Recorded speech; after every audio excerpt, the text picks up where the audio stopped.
एक शादी समारोह में जमकर बवाल कटा। बवाल कटने का रीजन क्या था कि वहां पे शादी हो रही थी और कुछ लोग अपने आप को बीजेपी का युवा नेता बताते, युवा मोर्चा के नेता बताते, वो लोग वहां पर आ जाते हैं और वहां पर स्टॉल बना हुआ होता है कि उस पर मेंशन होता है कि बीफ का कोरमा करके मेंशन था वहां पे। तो युवा मोर्चा के वो नेता आते हैं, वो लोग कहते हैं कि आप गौ मांस खिला रहे लोगों को, ठीक है। और वो लोग इस चीज को डिनाई करते हैं कि कहते हैं कि भाई बीफ सिर्फ गाय का मीट नहीं होता, भैंस का भी मीट होता है, बकरी का भी मीट होता है, ठीक है। और ये स्पेसिफिक गाय का मीट नहीं है, आप चेक कर सकते हैं, वेरीफाई कर सकते हैं। लेकिन युवा मोर्चा के नेता इसे मानने को तैयार नहीं होते, ठीक है।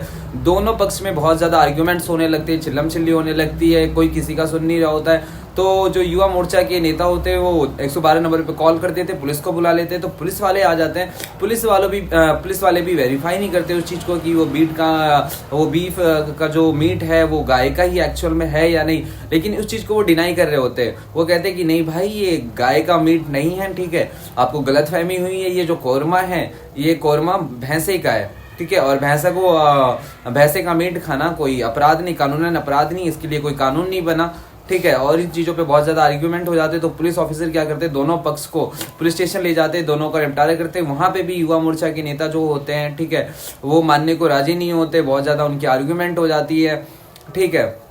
इन सब बातों पे आर्ग्यूमेंट हो रही होती है। तो ये जो अपने इंडिया में है, ये जो गाय का मीट के लिए कानून बना हुआ है, ठीक है, कानूनन अपराध है अगर आप गाय का मीट किसी को सर्व कर रहे हैं, ठीक है, या गौ हत्या, ये सब अपराध है। तो कानून क्या कहता है गौ हत्या पे?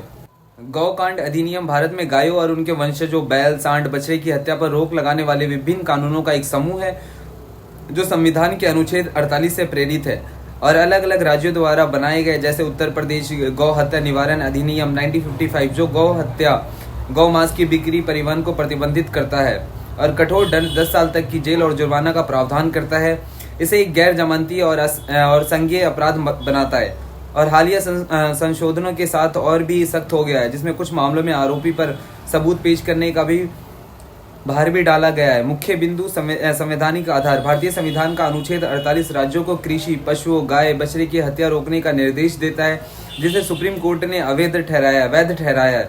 राज्यवार कानून, भारत के लगभग 29 राज्यों में गौ हत्या पर अलग अलग कानून है, जैसे मध्य प्रदेश 2010 और उत्तर प्रदेश 1955 की कानून। उत्तर प्रदेश गौ हत्या निवारण अधिनियम 1955 यह कानून गाय, बैल, सांड और बछड़े के वध पर पूरी तरह प्रतिबंध लगाता है। गौ मांस की बिक्री, परिवहन पर रोक लगाता है और उल्लंघन करने पर 10 साल तक की कैद और जुर्माने का प्रावधान करता है। सख्त प्रावधान उत्तर प्रदेश, नए संशोधनों 2020 के तहत यह गैर जमानती और संज्ञेय बिना वारंट गिरफ्तारी अपराध है। कुछ मामलों में आरोपी को यह साबित करना पड़ सकता है कि उसने अपराध नहीं किया है। अंतर्राज्यीय परिवहन, धारा 5A अंतर्राज्यीय परिवहन को प्रतिबंधित करता है, जिसे हाल ही में इलाहाबाद हाई कोर्ट ने गलत तरीके से लागू करने पर फटकार लगाई थी, क्योंकि यह मामला अंतर्राज्यीय नहीं था और पशुओं को वध करने के लिए नहीं ले जाया जा रहा था।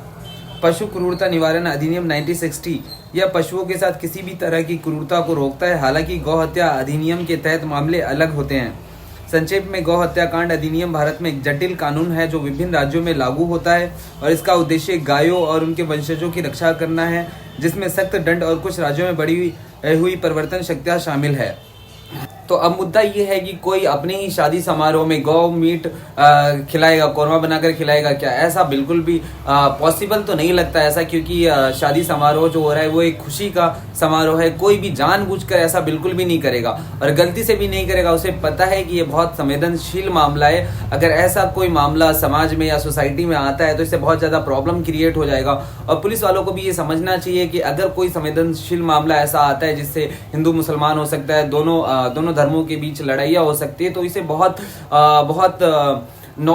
अच्छी तरीके से हैंडल करना चाहिए। दोनों पक्षों को प्रॉपर सुनना चाहिए कि भाई क्या हुआ है, कोई मिसअंडरस्टैंडिंग तो नहीं हो गई दोनों पक्षों के बीच आपस में, ठीक है। उसका निवारण बहुत अच्छी तरीके से होना चाहिए कि कोई भी प्रॉब्लम क्रिएट ना हो और सिचुएशन को बहुत अच्छी तरीके से हैंडल करना चाहिए। और अगर लगता है कि ये गौ हत्या हुआ है तो गौ हत्या के मीट को लैब में ले जाके उसको चेक करा जाए प्रॉपर, ठीक है, एविडेंस कलेक्ट किया जाए कि रियल में ये जो न्यूज़ आया है ये ठीक है या गलत है, ठीक है। उसे वेरीफाई करना चाहिए, क्योंकि बना हुआ देखकर तो पता नहीं चलता है कि वो एक्चुअल में बीफ का मीट किस चीज़ का है, ठीक है। तो वेरीफाई करें, क्योंकि कोई भी जानबूझकर या गलती से भी ऐसा कुछ करता है तो इससे समाज में, सोसाइटी में बहुत ज्यादा प्रॉब्लम क्रिएट होती है। तो ऐसे संवेदनशील मामलों को बहुत विनम्रता पूर्वक हैंडल करना चाहिए।